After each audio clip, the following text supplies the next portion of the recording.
soon.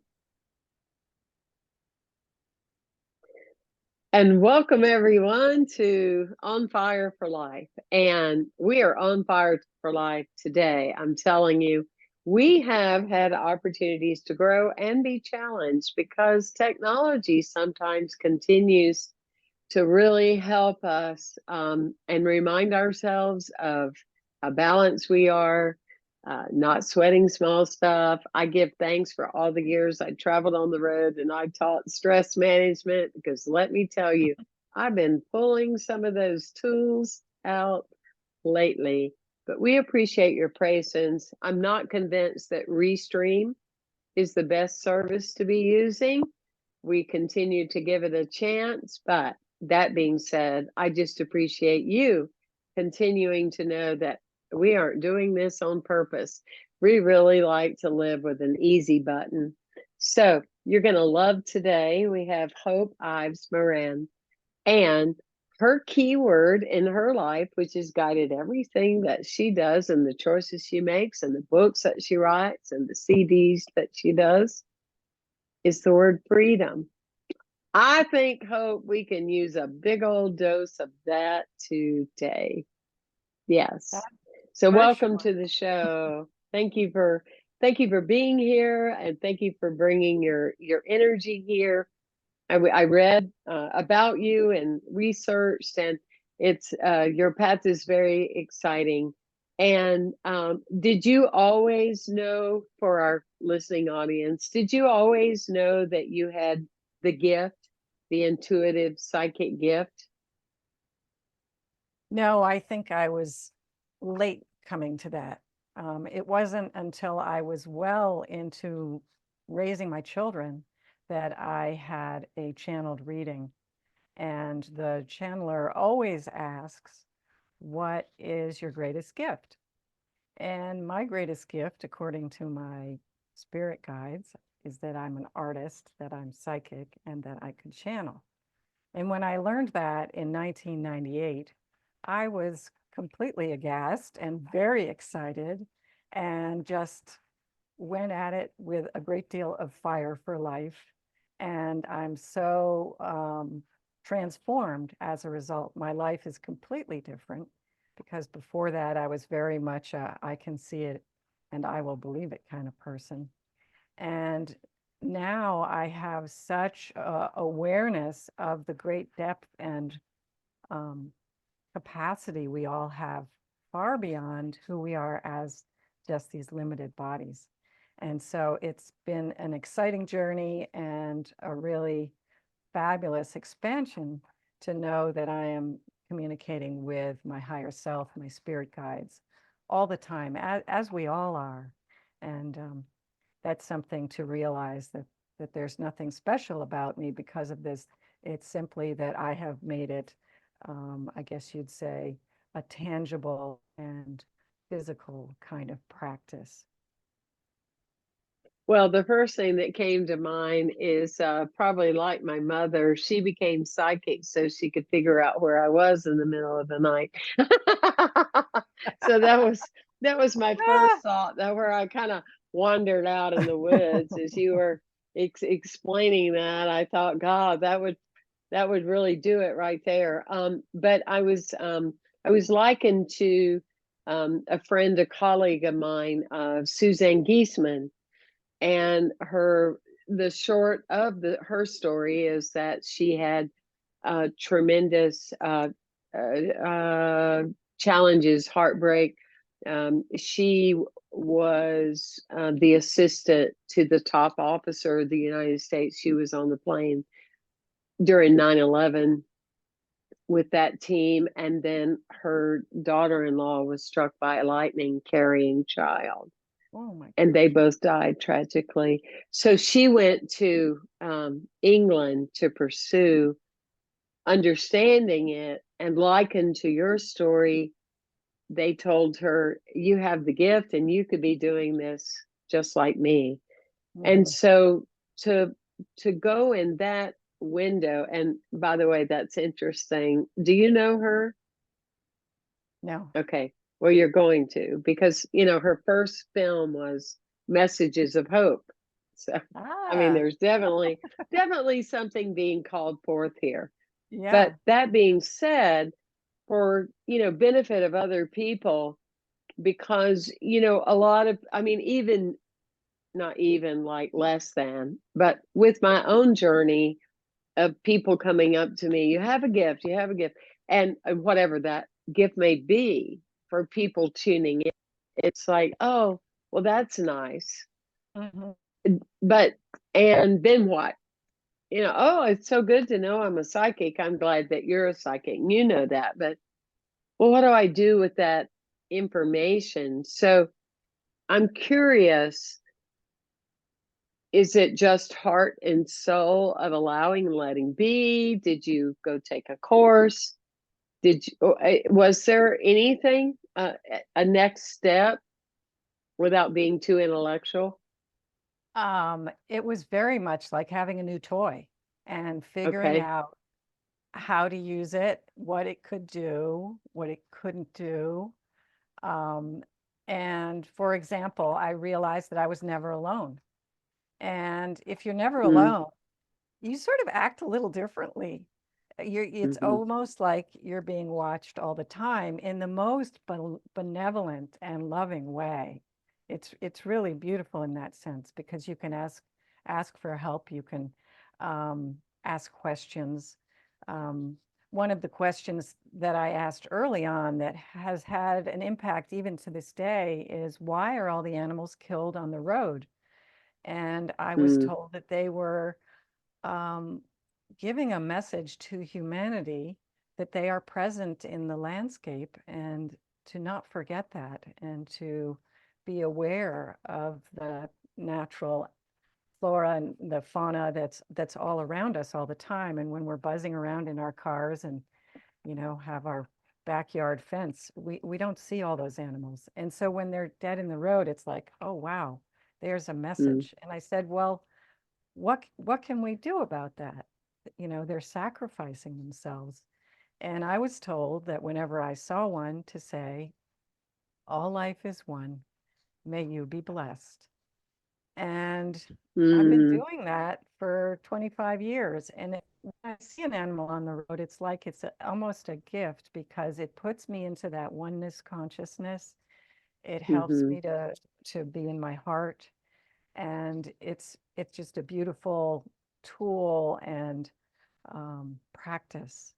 And when you asked about, being psychic and channeling, what that ended up creating for me in my life was 5 book assignments.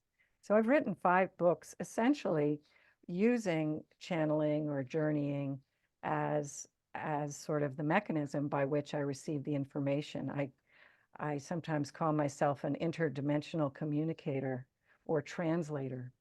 And so there's always an amazing energy and message from on high, so to speak, which my books have sort of captured and shared. And this most recent book is not quite so much an outright communication in that way, but it's very much a part of my life and how I live, um, to have those kind of connections all the times. When I go walk in the woods, I'm talking to the trees. I mhm. can talk to just about anything, um, Yes. which I think we all can do, perhaps Mhm. not always in words, but we're far more than we realize. We have greater capacities than we realize, and we have greater sensitivity than we often give ourselves credit for. It is so, you're so spot on, of course, and that in being in a world of being a woman in a small town, taking on masculine tendencies to climb the ladder, though nobody knew where the ladder was going, but it was important that you climb it. Um, in that. But what triggered for me is at 38, it's like my get up and go had gone and went, and so there was a great cry in my soul, like a soul loss, and And without going into all that, especially a lot of people tuning in, they know my story. If you don't, you can get the book, When Did You Die? Because energetically I was dying, and I like you, we turn our stories into books to make them matter and to pass them on. But I've always, regardless of whether I was drinking or a mess or whatever, I've always been such a spiritual activist for all living things, if you will. Now, the consciousness of that, being sober, and the consciousness of that is the longer you live, I find, I'm curious as to what you think, I become more and more sensitive to other life forms living around me, honoring them. My ache is stronger towards the abuse and misuse and all the things, towards how absent people are, killing animals for a trophy. Or I always cringe when on the news they go, the only pink fish in the universe is located, mile number water. I'm like, here we go. Somebody's got to have that to say, look at me. Like, so, but before, I know you have things to go with that, but I just can't resist. I got to tell you this cute story. Maybe it's the start that we had with being online. But my wife, when you say, life is one, bless you, right? Oh, All is one, and bless you. Yes. mhm. Well, my wife, she will stop and pick up roadkill, and she will take it to a sacred place, and she will ask it, and she will bury it, and that is her. So anyway, so one day she's at a stop sign, and she sees a pelican. It's when we lived in Florida. Huge pelican, has all this dirt, gravel in its mouth, and she pulls over and she's helping, clean its mouth, and she loads it up in her SUV, and she's looking for a place to take it, or call the bird sanctuary, or whatever, this bird that's been hit. And so she makes a turn, and when she does, the bird sits up and looks at her like, oh, and where are we going? Is it doing this in the back, in the rear view mirror? Where are we going now? She loves to tell that story because it obviously had been stunned, but then it came back to, and then she went on to take it to a canal, and everybody lived happily ever after. But can you imagine? And you think you're toting this precious being that's dead, that then just hops up and starts asking you for directions. Oh my God, I can just picture that. That's so Uh-huh. beautiful. Oh, Oh, I'm telling you, I'm telling you. But yeah, so freedom. Well, should we talk about your recent book? We have plenty of time. You can talk about a number of them if you like. You feel called to go in a certain direction, or are you picking up some kind of vibe? well, my first book is a message from the small creatures of the earth, Mm, called Where the Wisdom Lies. I have a copy here somewhere. where the wisdom lies. Yeah. Mm. And it was a shamanic journey I had where I used to go and lean against this tree in the woods all the time. And one day while I was leaning there, a door opened up behind me, and a tunnel was there with a brightly lit cavern below. And so I went down into this tunnel, and there was this massive toad with a crown on his head. He towered over me. And Turns out he introduced himself as the Lord of the Underworld, and he had a message for all humanity. And the book is my visiting that space probably 14 times and receiving different messages from different small creatures. Mm, And so one of the messages is that we, as a species, we really pay very little attention to the small creatures. You know, when the bulldozer comes out to create an yeah, apartment building, we don't worry about relocating the beetles or the snakes. right. Um, and so I was hearing from those creatures how hard it was for them. And Mhm. it was a very beautiful experience, and it's one of the It's more popular uncanny to books. me, like we're like from another mother, how related we are. I mean, I do that, and I was going to the mailbox yesterday, and I am going around some bushes, and it's a shared mailbox with the street that I live on, and I wasn't aware of it, and I touched with my leg the spider web, and I Uh-huh. went, I so apologize. I didn't see you, and I back up, and I turn around, and I just know it's fine, but one of those, and it just it really, I feel it. It's like I hear them talking. Mm. Um, it's it's a lot, isn't it? It's a blessing. It's a blessing, but yet it at times is a lot, you know? Well, it's a lot, and it's for a reason, because this is the Mhm. direction that humanity is moving in. As the Earth's Yes. frequency is rising, more and more of us have access to those beautiful gifts that, Mhm. that you're describing. And Yes.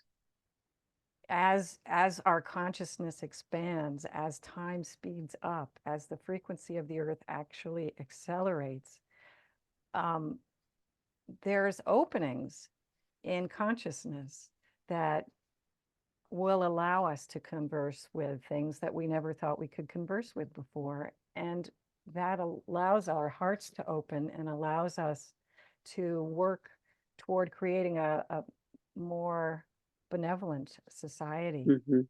and a Mhm. more gentle way of living on the earth.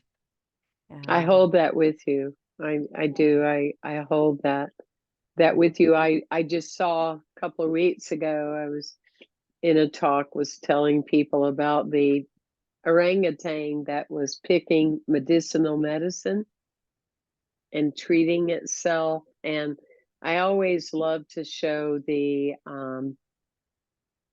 story of Anthony Lawrence. Are you familiar with him? He was no. an advocate. He's dead now. Look it up on Google, Anthony Lawrence, and those of you listening, look it up. Hmm. But he was a an activist for the elephants, and dedicated his whole life to them. And when he died, they came from near and far in herds and stood in front of his home and Oh my. wept. And you talk about seeing people weep. It's one thing to say that, it's another thing to pop the slides up. There's all the, and it's like, because it's like it cannot be, denied. I've had little kids bring their big old snake, and they're 5 years old, a little girl, in front of three and four, 600 people, and say, what's your pet's name? Jelly Bean. And Jelly Bean, it shifted me a lot. Jelly Bean climbed up my arm and around my neck, and people, you could tell, people having a breakthrough. But you are so spot on. It's so where we're headed, of Hmm. that level. We must. we must realize that we are a small aspect of what occupies this planet.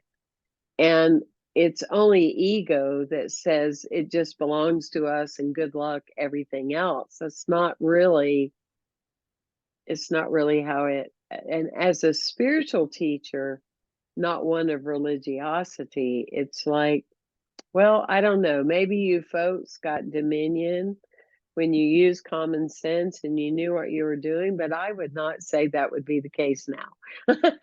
you know, um, because common sense is about you don't kill things that, anyway, you and I could talk for all night long on this subject. I know that. I'm just Yeah. glad people like you and me are doing something about it as best Hmm. we can. Hmm. Well, one of the things that comes to mind to talk about is how we are consciousness itself, as is the Mm-hmm. elephant. And Mm-hmm. we've been led to believe that we are limited and mortal, when the truth is that we are far more than that.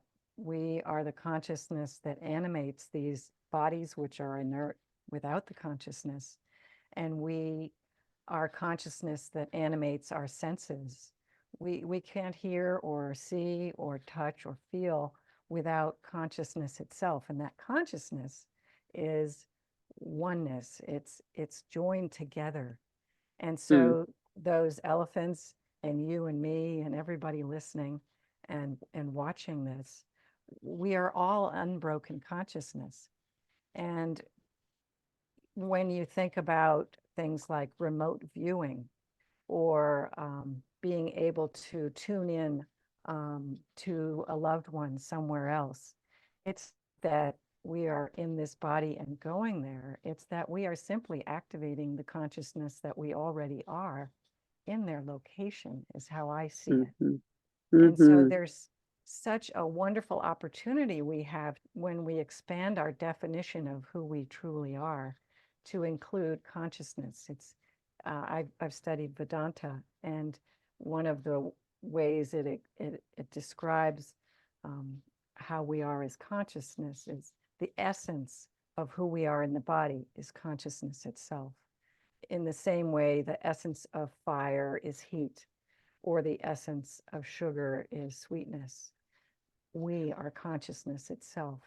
And so when we realize that, and when we stand in that identity, it brings to us a greater capacity. And that's a capacity that we as a human family need right now, because we are at Mm-hmm. a terrifically vulnerable point in time. And that's what my book Love's New Earth is pointing us toward, understanding what's going on here on Earth and finding ways to navigate our way through these very challenging times where so many of us feel, victim, a victim to the world and powerless. And when we understand who we are as consciousness, we're working from a more authentic identity and opportunity. And if we could own that we are victims to our own individuality, our own selves, and that we have lost sight of natural laws and the greatest connection to everything that is, as you're saying, I can't imagine a life void of not connecting to everything in the yard and everything around me. And there's a hummingbird that's I coming see in the it. window right Yeah. now. It Yeah, I came see in it. just in time, like, hi Hope, how you doing? um That's so Hummingbirds beautiful. are here, and they are all around, and they are part of the family here, Mm-hmm. and very important part of the family, are as are the squirrels. And um I remember one day taking a walk, a couple of months ago, and there was a bee that had become immersed in a spider web, and it had the sticky, the sticky on it. And I took it home. I asked BB to help me, like get a little dropper of water. And it's the greatest opportunity to serve. Mm. It may not make NBC News. It may not need to be on TikTok, but it's the opportunity to serve. And little by little, and it was just the most fascinating thing to watch, as it's like a leg would be free, Mm. and then and moving, and it was just so, getting out of that glue, or whatever it would be called if you were a spider. But it eventually, I went back out and realized that, it flew away. It was able Oh, to go. So but those are great joys. That's the whole thing. They're the great joys. And I don't know that sometimes people embrace the fullness of cause and effect. mhm. Oh, well, that particular life doesn't matter. Oh, you just said yours doesn't. Right. I mean, um, it's the it's the full circle. So It where can we find your book? On Amazon? Do you have it it's on Amazon? it's on Amazon, Barnes and Okay. Noble, um, and Balboa Press bookstore. Okay. Is it on your website, freedomart.com? Yep, it is. Okay. There's the cover. Um, Love's New Earth. Wow. yeah, That is such a catchy title. yeah. Love's New Earth. Awakening. Hold on. Awakening to our collective true nature as love, with rays of hope and reasons to prevail. And Yeah. that's peacock feathers right there. Actually, that's Or is beings that of just being energy of green and blue, of um, avatar energy? well, it's based on a piece of artwork that I did, which is Oh, called that's gorgeous. "The Future is Positive." So this Hmm. was used, and it's sort of the old world at the bottom that we have been immersed in the world of competition and fear and victimhood and upset and lack of freedom. And um, we're at a transition point, and we're being assisted by these little um, white lights, um, individuals, ideas, whatever they represent to the viewer, but they're lifting up the entire earth to this new opportunity, which is based in love, based in cooperation, based in um, compassion and kindness and caring and community and all those wonderful things that make life um, more benevolent. Mm. Um, I don't know how I've gone this long in my life and not heard about you or know you. Um, I am glad that you are on the planet. And if you knew me, you would know that I don't just throw out lofty words. I am extremely moved by your message, interviewed countless people through the years, and the way you hold the energy of it, and the way you simplify something of great magnitude is it's really it gives me a mm, that's big wonderful. breath of hope today. I have a big breath of hope, and that's something I don't say breath taking. I say breath giving. Huh. because the awness of life, it gives us the deeper breath, Mm. So sitting with you today, when did the book come out? Oh, about 5 minutes ago. Just, I just just pulled it out of my pocket. the I just the wrote ink, it last week. We the were the we were at the print machine when you called. the ink is still wet. It came out April Wow. 23rd. It's Oh it's my very gosh. much it's very much a post-eclipse book, a book for this new frequency that we are Hmm. um, on now. And many people are noticing and talking about how the frequency, there was a shift during that full eclipse that we had on April 8th.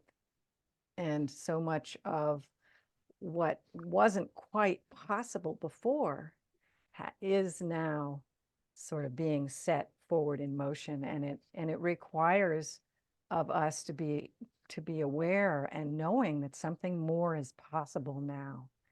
Because Yes. if we think that we're living in the same world, um, we don't have to.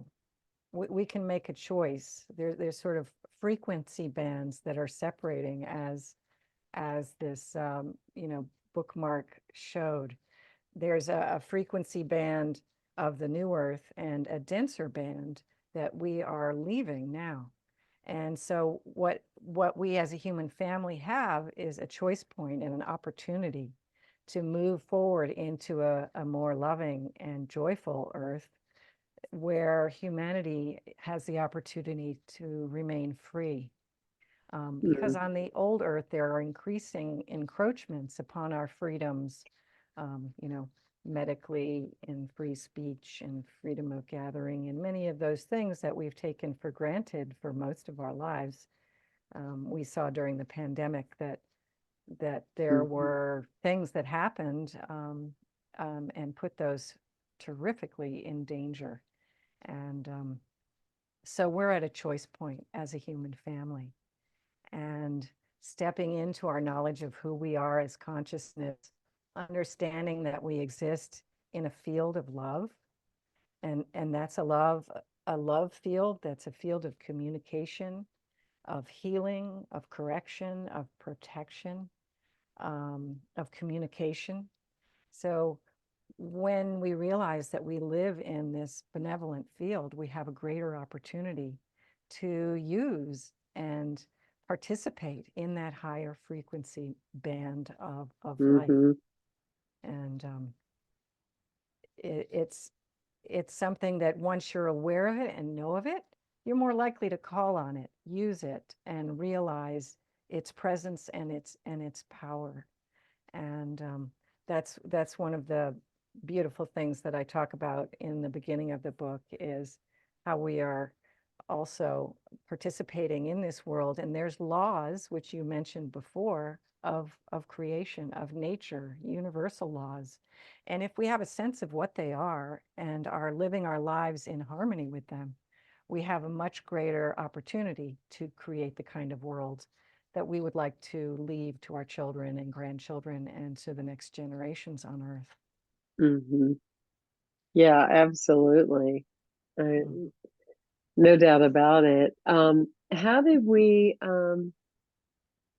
did you find us? How did you find me? Did a publicist find us or? Yeah, yeah. Sarah Cigarlet Publicity. Okay. Yeah, Well, I'm just so glad she did. me I'm too. gonna refer you to Mind, Body, and Spirit, Diane Ray. I'm gonna do that when we get off the phone today. Hmm. I want more networks to share your value, what you have to say, your message. Um, I also have an institute, and I would love you to have some of your teaching on there. It's Sure. so important. But I do have your info now, and you will be hearing from me. Um, Wonderful. that's for sure. Hmm. And I just want to remind our listening audience that how important this is.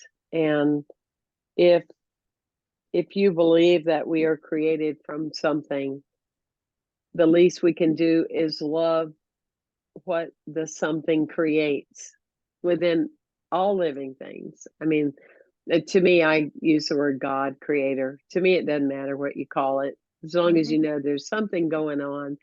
I always say until you have to motor start your own breath and motor start your heart, there must be some kind of power that, is operating within us. Consciousness is the best word, really. But that being said, if we can just see the value in it's not a me, it's a we. And I feel great hope. Oh, and did you meet hope? So anyway, but I do. I love this conversation. Mm, it's given me a divine pause myself. Um, I mean, I certainly don't get caught in the divide. I don't think are you blue, red, black, white, gay, straight, green, yellow, any of that. On the other hand, I do feel such a great call to embracing all of life. I have a soul ache when a billion living things are killed every year and never go to a table. The horrific way that we raise farm animals now, just Mhm. so many things that I weep for. And I can transcend that after this call today and see the weeping will turn to being awake. Mm. I do believe that once you're awake, you can't go back to sleep. Well, I do believe sometimes you have to wake and go back to sleep and wake and go back to sleep a few times until the awakening sticks. I know that that's true for myself. It's so beautiful what you've described and your open heart and your capacity to love so many animals and creatures. There's some important roles that people like yourself play in Mm-hmm. raising the bar of Mm-hmm. of I can't find the word in the moment, but that open-heartedness and that gentleness and that compassion to all of life. Um, you're a pioneer in helping us to know how to behave more appropriately, given our oneness, how the creation has a role for all beings, and Mm-hmm. how we all have the opportunity to live and breathe and enjoy life. Um, even, Well, thank you for that. yeah. I feel it's important to be brave with our stories, Mm.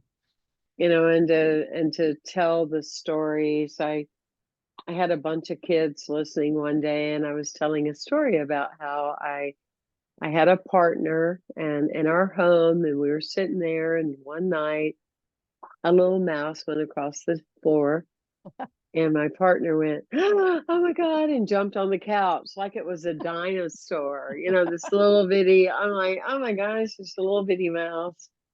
So the little, they shape shift. And so this little mouse, and it went running off, and she screamed and went, "Tomorrow, I'm calling the exterminators will be here tomorrow afternoon." I'm like, God, this is way overstated, a little mouse. And so that morning, she went off to work, and I thought, well, what happened to me? Like, did I forget who I am or what? I was in shaman classes, and I'm like, how did I let that happen? And so I went inside and I called forth Mr. Mouse, and I said, I really want to help you. Um, but I need you to, help me help you. And so we had these pocket doors, and that previous night, I had watched that little mouse shapeshift in a crack that isn't explainable how it fit in there, but it did. And so the pocket door had been closed, and it was this big monster now was secure in this bathroom that it wasn't going to attack everybody.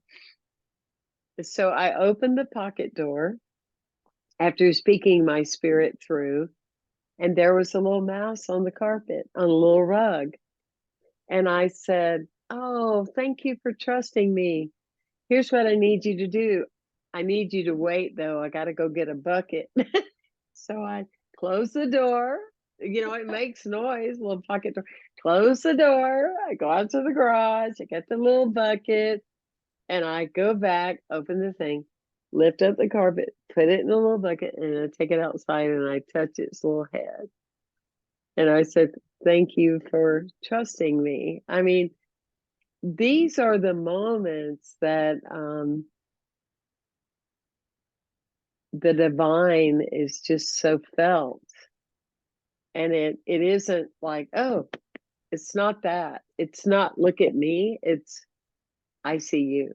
That Yeah. that precious thing. But I've found for me, and I urge always other leaders to do it as well. Share your stories. It doesn't matter what anybody thinks or how they judge you. I could care less. Mhm. It's how I feel. I've witnessed it so many times. I know it works. I know it's true. Um, I've seen things. I've seen, animals dart in front of us sometimes, like you're saying. Unfortunately, they didn't have to die, but Mhm. they woke somebody up driving. Yep. Or, you can go, "Oh, dear God, I really choose to have a good day. And I really want to make a connection today and to be in a good mood." And a bird's waiting on you right there at the front door singing. Do you notice it? Yeah, It's singing. sometimes. Right. It's singing. It's like, here he comes. Dun, Mhm. dun, dun, dun, dun, dun, dun. It's all there. And do we see it? Because it's Mhm. still, it's all there. Um, Just like the bird came and said, "Oh, that's Hope. Let's go tell her hi." We're probably mentioned in one of her books. Yeah. The Oh, hummingbirds, well, go ahead. Sorry. the hummingbirds are so amazing. They're the only bird that can fly backwards. Hmm. Um, and so magical that they can just hover there. They always seem like great messengers. That's one thing that I imagine you do is receive the messages, specific messages from animals. Once there were Hmm. 18 blue jays outside my bedroom window, and I thought I would look up in Ted Andrews' book called Animal Speak what a blue jay's Yeah. message was. And the blue Yes. jay's message is, are you a dabbler or a master? And so to this day, I think, uh-oh, I need to be mastering, not dabbling. Hmm. Um, Yes. Well, hummingbird energy, because yes, I have power animals, totems, animal medicine comes along. I have the same one for 30 years or almost, or whatever. But then there's some that come at the right time. And so I'm surrounded where I recently moved by hummingbirds because I'm at a time in my own journey and my life work to be attached to be detached. mhm, And I have the tendency, oh, this is so fun. I'm just going to stay with that. But yet I am calling in and living that more so that hummingbird energy, that mhm. it's like, okay, I do like the nectar here. This is really cool. But what's over there? I'm Right. going to go check that out. And Okay. yes, I do as you do. I pay attention. I look it up if it intuitively I don't know what the answer is. I look it up or I draw a card or something to see what, message is giving me. Mhm. Well, this has been quite a day today. Who knew? Two sisters from another mother would Yes, find each other today. And we right. thank Sarah. I thank you so much for being on this program. We will definitely meet again. In some way, our conversation will meet again. And I'm going to look for an email from me to Diane Ray, who owns Mind, Body, and Spirit Network. Oh, thank you. And in as many ways as we can get you out there, that's what we need to do. Everyone, thank you for being with us today. And again, thank you for loving us through the times of technology. And yet we will not be stopped by it. We persevere and we carry on. Go to Hope Ives Mauran's website. It's freedomart.com. Go to Amazon and look for her various books. And now the new one is Love's, LOVE', New Earth. Wow, that's some powerful stuff right there. You have been my true pleasure today. Thank And you. I have loved being on this show with you. Thank Thank you. Thank you. Thank you so much for being with us. Everybody, please share this message on your social, with family, with friends. We would greatly appreciate it. Thank you so much.